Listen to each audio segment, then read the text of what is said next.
is Christine Prasad for Best Buy, and today I'm going to show you the Insignia Portable Nugget Ice Maker. It's a small appliance for the kitchen, home bar, or even a small office. Finished in stainless steel and black, it effectively makes small pellets of ice in its reservoir that you can use for drinks, for smoothies, for whatever you may want to do. You can replenish the ice bin in your freezer, etc. So it makes 3.5 pounds of ice from 2.2 liters of water, and it's really easy to use. All you do is pour the water into the reservoir, press one ice button, and let it do its thing. It takes about 10 minutes before you get the first drop of ice into the machine.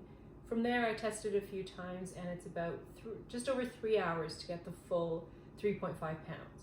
You can actually run it over again and again throughout the day and get up to 44 pounds of ice per day. So that's more than enough to accommodate a large gathering if you've got a summer barbecue, for example, or if you want to keep replenishing the ice in a cooler, an ice bucket, or even the ice tray in your freezer.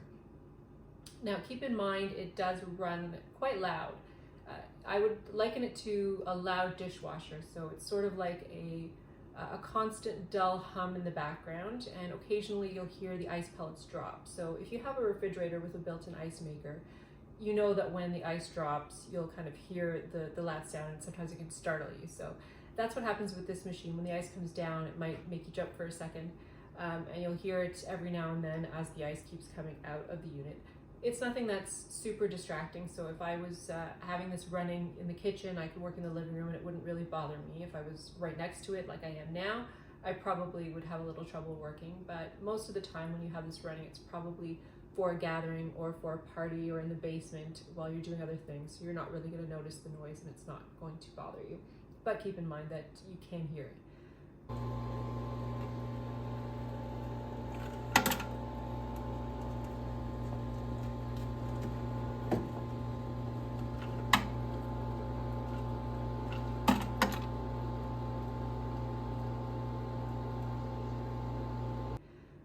So again, it's a really simple operation. You add the water, press the button, let it do its thing. There's also a clean cycle that you should be mindful of, and for that you really need to pay attention to where you place this machine. Aside from needing to have space on either side for the fans, you also need to have space in the back, and it needs to be at the edge of the counter because there are two drain pipes in the back. And when you run a clean cycle, what you do is you put the water inside, you let it clean, and then you drain the water out from the back. So you need to be able to place a bowl, a pot, something that can hold the 2.2 liters of water, pull out the two drain pipes and let them drain into it to clean out the machine. So this clean cycle should be run every 3 to 4 days. That will depend on how often you use the machine. But you do want to have it somewhere where you can easily either maneuver it or it's already at the edge of a counter so that cleaning is simple. And it is quite heavy. It's on rubber feet. So as I mentioned, it's about the size and weight of a typical microwave. So it's not simple to lift up and move over. You'll want to be able to at least move it around and get it to the edge. So right now where I have it, for example, it's about 5 or 6 inches from the edge of the counter, and I can leave it there and put a bowl on the bar stool that's behind it and just let the water drain, and then I'm good to go from there. So keep that in mind when you're deciding where you would place a machine like this. So as I mentioned, people who have home bars would really love this machine. It's kind of like when you go to a pub or a bar and you have your drink, you order your drink and they can scoop out the ice from the large tray underneath while they make your drink. You can do that at home with a machine like this. If you have drink machines in your home bar, for example, then somebody can just use the scoop, which it comes with, put the ice into the cup and make their drink, and they're on their way. I should also mention at the top it's a textured surface, and that's because that's actually by design so that you can place glasses on the top of the unit. So someone can grab a glass, open it up, use the scoop to get their ice, and then make their drink. And it's a nice self-serve way to set this up, whether it's in a home bar, an office, in the kitchen while you're having guests over, etc. As I mentioned, it does come with the scoop as well as a drip tray. In addition, now I mentioned there's a couple buttons. So one is to start the ice cycle. You can also stop an ice cycle. The other is power, and as well as the clean mode, which you just press and hold to start a clean mode. The third is an LED light. So there's a really nice blue illuminating light that you can turn on. That's really neat to use if you're having, for example, a movie night in the basement and you have people watching a movie, so the light is dark and they can come and get a drink, and the blue light will illuminate the unit and make it look really cool.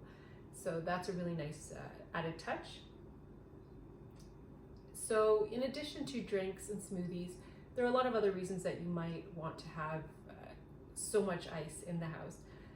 So I know for myself, for example, sometimes I like to make homemade pasta sauce, and I will boil the Roma tomatoes, and then you like to shock them in an ice bath.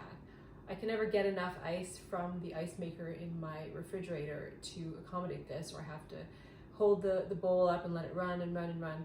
And by the time I get enough, it's melted. So having ice pellets like this to just fill up a bowl and throw the tomatoes in is really cool. Again, when you have coolers, when you have people over, we entertain a lot in the summer, and usually whenever we have a big barbecue, I end up going to the grocery store and picking up anywhere from 10 to 12 bags of ice, which not only is that expensive, but it's a lot of plastic waste to produce as well. So to be able to run this machine all day and then just keep replenishing ice in a cooler with the pellets would be really, really useful. If you make smoothies a lot, the smaller pellets will be nicer to add into the machine with your fresh fruits and vegetables and liquid and blend it up. And depending on the blender you have, it could be also easier and more effective and yield some nicer drinks because the pellets are smaller. So there's really a lot of uses for a machine like this. I will note that while it uses refrigerant, it is not necessarily a refrigerator, so you can't leave ice indefinitely in here and have it keep its form.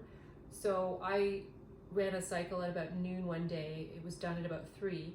By 8 a.m. the next morning, there were still a few ice pellets left. Most of it had melted away. If that happens, you can drain the water out of the back, or you can actually just run another cycle and it will recycle the water that had melted back and turn it back into ice for you, which is a nice feature. So keep that in mind as well, that you would need to use the ice up quickly or transfer it to a bin and put it in the freezer if you want to keep a bin of ice replenished for your drinks or other uses. So that is pretty much the Insignia portable nugget ice maker. Again, I think it would be best for people who have home bars in their basements or other rooms of their home. If you have a kitchen large enough to accommodate it, and you find that your built-in ice maker in the fridge doesn't produce enough ice, or you just don't want to have to use precious freezer space for bins of ice, it's a really interesting machine to consider. And the ice pellets come out really quickly. You can get ice within 10 minutes, as I mentioned. You can start getting pellets to use, and it's attractive and a really neat option to consider. So again, the Insignia portable ice nugget maker, and portable nugget ice maker, and you can read my full review at the Best Buy blog. Cheers.